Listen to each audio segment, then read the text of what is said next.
Zahvaljujući europskom projektu Emergency Euro Region, kojim je uspostavljena formalna suradnja između Zavoda za hitnu medicinu Istarske županije i Opće bolnice Izola u Sloveniji, ovog su tjedna spašeni životi 2 pacijenta.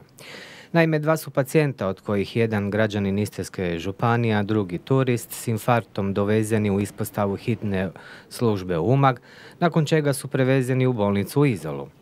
Obzirom da je KBC Rijeka za sjeverozapadni dio Istre udaljen 130 km, a Opća bolnica Pula 90, suradnja s bolnicom u Izoli je od presudne važnosti. Ova 2 konkretna slučaja potvrđuju nužnost suradnje hitnih medicinskih službi na prekograničnom području kako se radi o životno ugroženim pacijentima. Pri njegovom okončanju on se treba nastaviti i vjerujem kako će hrvatska i slovenska vlada naći zajedničko rješenje jer ljudski život nema cijenu. Komentirao je zamjenik župana koji obnaša dužnost župana Istarske županije Fabricio Radin.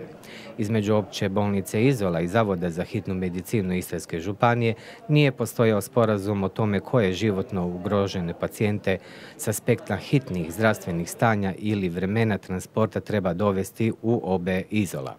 Upravo je zato Istarska županija putem Zavoda za hitnu medicinu Istarske županije pronašla rješenje i u suradnji s partnerima iz Izole pokrenula projekt Emergency Euro Region, koji je uspješno kandidiran na europske fondove. Glavni je cilj projekta stoga uspostava trajne mreže ključnih zdravstvenih institucija s područja hitne medicinske službe na prekograničnom području koja će osigurati razvoj i dugoročnu provedbu inovativnog zajedničkog modela osiguranja optimalne hitne medicinske službe za životno ugrožene pacijente na pograničnom području.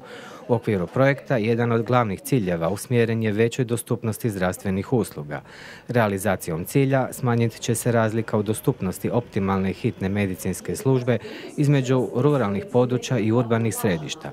Razdoblje provedbe projekta iznosi 24 mjeseca, odnosno od 1. rujna prošle godine do 31. kolovoza 2020.